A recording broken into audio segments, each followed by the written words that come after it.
What's up, everybody? Happy Monday. Hope you all had a wonderful weekend. Happy 2022 to everybody. Happy New Year. Um, Blessed to see another year. It's beautiful. It's starting off very well so far. Um, I hope it's starting off well for everybody else. Um, Getting into this episode of GH though. I was so happy to see all my good vets all in one scene today. It was beautiful, man. Seeing all the veterans at the Savoy and stuff like that, talking and chopping it up and stuff. It was so good. It was so good to see it. Laura, Kevin, Mac, Felicia, Anna, beautiful. It was beautiful. Um, I want to know. I'm glad that Anna and Maxie made up and stuff. And Maxie told her, you know what, that was last year. I don't want to focus on last year. I want to focus on this new year, and they made up. Um, and I'm glad Felicia and Anna talked and stuff, and they, buried the hatchet and stuff, and they put that situation behind them because Anna wasn't sure if her and Felicia were cool. You know what I mean? Like she was asking Anna. I mean, Anna was asking Felicia, like, you sure we good? Like we good? Because she was mad at Anna before because of the whole Peter situation. So, Felicia was like, shit, we good. I'm glad they made up. Good. Because y'all been friends and y'all known each other way too long to let Peter come in between y'all friendship. I'm just saying. Anna messed up, though. She knows she was wrong for what she did. But, it is what it is. It's over. Move on. Um, and moving on is what Felicia wants to do. She wants to team up with Anna to find little baby Louise. And Maxie was like, no, y'all ain't got to do that. Maxie said, nope, we ain't gonna do that. She said, because I'm sure by this time next year, my daughter gonna be in my arms. And that's the red flag right there. It's been Maxie has been a whole red flag since the day her child was born. Any other parent whose child has been allegedly kidnapped or disappeared or whatever, you would be moving heaven and earth to find that child. I'm surprised that Anna and Felicia are not questioning why Maxie is not doing that, doing what most parents would do, move heaven and earth to find this child. And she's not. And then she's talking about, I'm confident that this time next year my daughter will be in my arms. And they're not questioning none of this. I would be questioning the hell out of her. Like, why are you so nonchalant about all of this? Why are you so confident that your daughter is going to be in your arms next year? Why next year? Why not this year? You know what I'm saying? That's what I'm. Unless she was talking about this year, I don't know what she's talking about, but I'm confused. I'm like, I would be questioning the hell out this girl. Like, you know what I mean? Like, what parent wouldn't be questioning their daughter about their grandchild? Like, the girl has been missing for allegedly for some months now, almost a year, and she's out living her life, doing her whatever. She's not going to the PCPD. She's not going to the feds. She's not doing nothing to try to find this kid. You wouldn't find that suspicious? I'm just saying, like, Anna and Felicia need to gang up on this and just do their own little investigation without Maxie even knowing. Because I'm like, that would tell me she knows something more than what she's saying. Um, it was good though to see Mac and stuff like that, man. Mac is out here handling things at the PCPD. I don't blame Laura for being worried about Victor, as she should be. She got to be worried about his little snake ass. And of course, he started slithering around the hospital wanting to see Peter or whatever. And mind you, Victor was so gung-ho about seeing Peter until he heard Peter woke up. Once he heard Peter woke up, he was all hesitant to go up in that room. I'm like, no, you want to go see him, walk your ass in that room. So he go up in there because I was so mad when Peter woke up. I said, why y'all just can't kill his ass? Do something with him. I was hoping he was going to stay in a coma. Something. Like, do something with his ass. So now he done woke up or whatever. And he gonna sit there and try to tell Victor, oh, you betrayed me. Sir, you paid off his guards to betray him. How you gonna... Ain't nothing about Peter changed. He's still delusional as shit. And he still want Victor's help. Like, he want Victor to reunite him with Maxie and his baby. Still delusional. You would have thought a coma or something would have got this man right, but of course not. He need to take a page out of Cyrus's book and go find Jesus. Hallelujah. But he's still simple as simple can be. And of course, Victor wants something in exchange because he wants something that Drew has. Y'all need to leave Drew alone. Leave that man alone. Y'all done held him captive for over 2 years. Let that man be. Like, enough is enough. Let that man be with his child and move on with his life. Like, this fool, Peter, really wanted Victor to get him out of them restraints and stuff. I said, hell no. If Victor really want to do something, what you do is you take a little pillow and put it over his face, and you do all of us a service. That's what you should do if you want to redeem yourself. But yeah, they need to leave Drew the hell alone. That man been through too much. And I am so glad Britt called, Mac and everybody to come down to, well, she called Mac, and let him know that Victor, was in the room. Well, not, I don't think she let him know Victor was in the room, but that Peter was alive. He was out his coma. So, of course, everybody wanted to go. But Mac was like, nah, y'all need to stay y'all ass here. I got this. And, Maxie was like, no, I'm going. You couldn't talk Maxie and Felicia out of it. Because Felicia said, no, we're going to go as a family and confront this. So Anna stayed behind and whatnot to call Valentine to let him know. So they all head out to the station, to the hospital, whatever. I'm glad, Mac burst in that room when he did to break up that little chat fest between Victor and Peter. But they need to keep a real eye on Victor, because him and Peter joining forces again, no. It was already disastrous before. It's going to be disastrous again. And Britt should have slapped the hell out of Victor, too, when he was running his mouth about Jason. Oh, Jason died, and I had nothing to do with that. She should have knocked him on his little old ass. I think it's smart, though, of Laura to want to, hopefully talk to Valentine or whatever and kind of get him to pump Victor for information. The thing about it is, it probably ain't going to work. You know what I'm saying? But they want to use the father-son connection and the fact that he's Charlotte's grandfather to their advantage to try to get some type of info out of him. I'm not mad at that plan, but you got to be a little bit more sneaky. You know what I mean? Like, don't be too obvious about what you're doing. Don't ask obvious questions. Don't do all that because you're going to tip them off. Like, kind of be very discreet about the questions you ask. You know what I mean? You will get more answers out of him like that, because he just might slip up and say one or two things that may help you. I'm not mad at a Britt and I'm not mad if Britt and Austin get together as a couple. I wouldn't be mad about it. I like the chemistry between them, and I feel bad for Britt because she spent Christmas at the hospital working. She spent New Year's at the hospital working. I kind of feel bad for her because homegirl need to get a life, like a social life. And Austin need to get one too. So, if they want to put Britt and Austin together, I'm not mad at that. You know what I mean? I am so not mad at that. If that's what they choose to do, I kind of like the little chemistry between them. And, it's so funny because Austin told her, like, he doesn't believe the whole Britch gimmick that people been giving her. And he feels like she does have a heart, that she does care about the hospital and people. And I believe she do. If this was 10 years ago, I would have said no. But, she really do. She's softened over the years, and I like that. You saw a lot of character growth for her. So I want her to be happy, find her happiness. And I think that'd be dope. I think it'd be real good. Britt need love, too. I'm just saying, she need to get her some loving. So anyway, moving on from that, I am so here for a friendship between Harmony and Alexis. Alexis knew exactly what she was doing when she went to that bar. And I'm glad Harmony clocked her on that, because she was hoping to go to that bar to see Christina and hoping that Christina or somebody would have stopped her from drinking, because she had that champagne in her hand. And I'm like, Alexis, put that down. Put that liquor down. Put it down. So I'm glad, Harmony was there, to kind of back her away from doing that or whatnot. And I feel bad for Alexis because she feels like she ain't got nobody to talk to, but you do. You know what I'm saying? She could always call Finn. They were friends. They both were in the same AA meetings or whatever together. So she could still call him if she needs somebody to talk to. And she got Harmony now. You know what I'm saying? Like, lean on Harmony. And I like how Harmony basically told her, like, she's not going to give her some encouraging speech or motivational, words of wisdom or nothing like that. Because what's the point in doing that? She's already done that before. And it's like, at the end of the day, Alexis needs to start having more self-control and take accountability and responsibility for her own actions.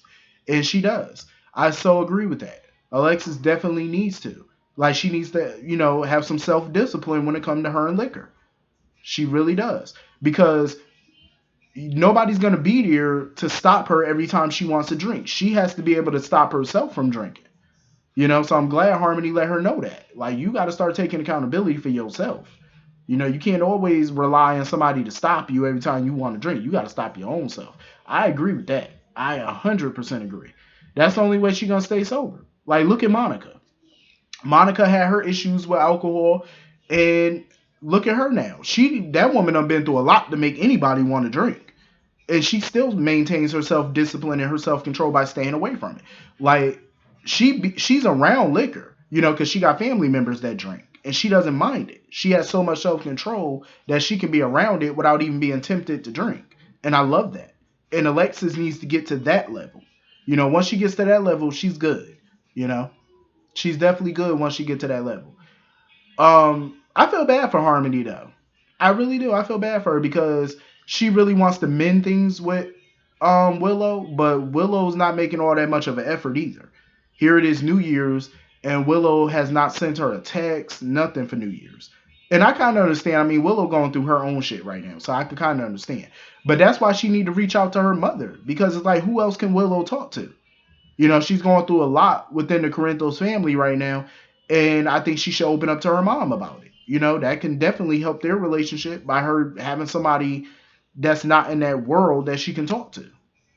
That's not a part of that family. So I think Willow should start reaching out to her mom more. It's only but so much Harmony can do. It takes two to mend a relationship. But I really do hope that Alexis and Harmony become really good friends. You know what I'm saying? But like I said before, I don't want them to lose out on her friendship with Diane.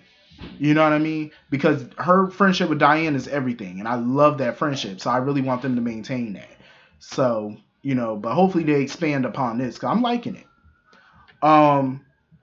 So anyway, moving on from that, Carly got a lot going on right now. She just seemed like she was not listening to much of what Drew was talking about. Like when Drew was talking about being held for 2 years and, how him and Jason worked together and stuff.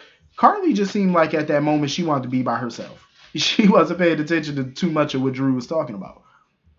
But Drew really do need to stop blaming himself for what happened to Jason. Like every time he comes across somebody that Jason loved, he always say, oh, even if I'm a constant reminder or this, stop blaming yourself. It is not your fault. Jason's a grown man. Like, he really just need to move on from that. Stop blaming yourself for Jason's actions. Like, he chose to go to Greece. Let it go, Drew. Move on with your life. So anyway, moving on from that. Sonny done went to his old penthouse. Mind you, he told Nina about the story about when he bought that penthouse, because he was like, oh, I bought this penthouse back in 94, and I let Stone stay here for a few years, and then I stayed here for a few more years till I bought the house on the lake. I'm like, but that's not the same penthouse though. I remember his old penthouse that he had in the 90s. That penthouse was bigger. That penthouse was bigger than this one. So I was like, ain't no way that's the same one. I said, nah, that ain't the one. This one looks smaller. But I do remember like 10 years ago, when it was over 10 years ago, it was like back 2011, when Sonny and Brenda was together and they were arguing or whatever. And I remember she came to his office and asked him why he didn't come home that night. And he said he stayed in his apartment downtown. And she was like, what apartment downtown? So I was wondering if this was that place at first, when he first walked in. I was like, is that the apartment downtown he was telling Brenda about? Because, Sonny got a lot of real estate. But the place did look nice, though. I do think they need to brighten it up a little bit because it did look dark. When he walked up in there, he done poured himself another drink, talking about, honey, I'm home. I said, oh, hell no, Sonny. Put that liquor down. And here go Nina, closing the door. Sonny looked so annoyed at first when he turned around and Nina was still there. I said, Nina, go home. Why are you still here? That was your cue to leave. He's home safe. He good. Go home. Why are you still here? They gonna take her coat off. I said, no, ma'am. Go home. Don't sit here and get comfortable. See, this that bullshit. This that bullshit. I'm like, see, now you see why Carly flipping out and kicking him out of his happy home. Because of your ass. Go home. You dropped them off. You did your good deed. Go on home. What you was expecting? She took that coat off like she was expecting some D. I'm just saying, and we know what D I'm talking about. That's what she was doing. I was like, no, take your little hot to trot ass home. Go on now. Get. You ain't got no business being up in here with no married man. Get on, skeezer. Get on. I'm telling you, she's just sitting here acting like a little, like a little trollop, like a little tart. I'm like, no, take your little, go home, ma'am, go home. It's a married man. Ain't he drunk? Go home. We ain't about to be. It ain't gonna be none of no intercourse tonight. It ain't going down. So Sonny started telling her all this. He was like, I don't even know why I'm telling you this and stuff. And it's so funny how Nina's sitting there talking about she feels like his words don't match his actions because he's in a home that's not even technically his home because his home is, the big house. And he's with a woman that's not his wife. Nina. First of all, only reason he with you is because you inserted yourself into this. All you had to do, and my thing is too, Nina sitting there talking about Sonny's words don't match his actions. Her words don't match her actions either. A lot of her actions are telling me that she want him. And the reason I say that is because you see he's drunk. You know that you're a big part of the reason why he's having marital issues. You know how his wife feels about you. Why you didn't just call that man an Uber and have them send him to where he needed to go? That's what you could have did. You could have got him an Uber. And when you dropped him off home and you saw he was in the house, he was good, he's okay, why did you stay and take your coat off? You could have just turned your little ass around and left. And then on top of that, Sonny messed up too by telling her to stay. I said, no, she don't need to stay. She need to take her ass home before y'all do something y'all regret. And if Carly find out that y'all, even the mere fact that y'all are in close quarters to each other and private is an issue. You know what I'm saying? It's like, no. She need to take her ass home. Sonny know he ain't right for that, and I'm glad she did leave. I'm so glad she left and Sonny did not do nothing with her. Thank the good Lord and the baby Jesus. That ain't no intercourse happened that night. Thank God. I was like, no. She need to take her little hot to try ass home. Run around like a little harlot. Go on home now. Acting just like a Jezebel. Go home. Take your purse and your bag. Get your bag, your handbag, whatever, and your coat. Exit stage left, thank you. Sonny need to figure out what he gonna do at this point. Like, he really do need to figure out his life choices. He need to figure it out. Because here you got, the big house over here, and then you got your place over here where you can pretend to be Michael if you want to. But we not having that. Listen, I refuse to go through another Sonny Carly divorce. I refuse. I can't take it. I can't. We not doing this. We not. Y'all need to figure it out, work it out. And Nina need to stay away. But yeah, he looked like he was sitting on that couch pondering his life away, as he should, because he need to.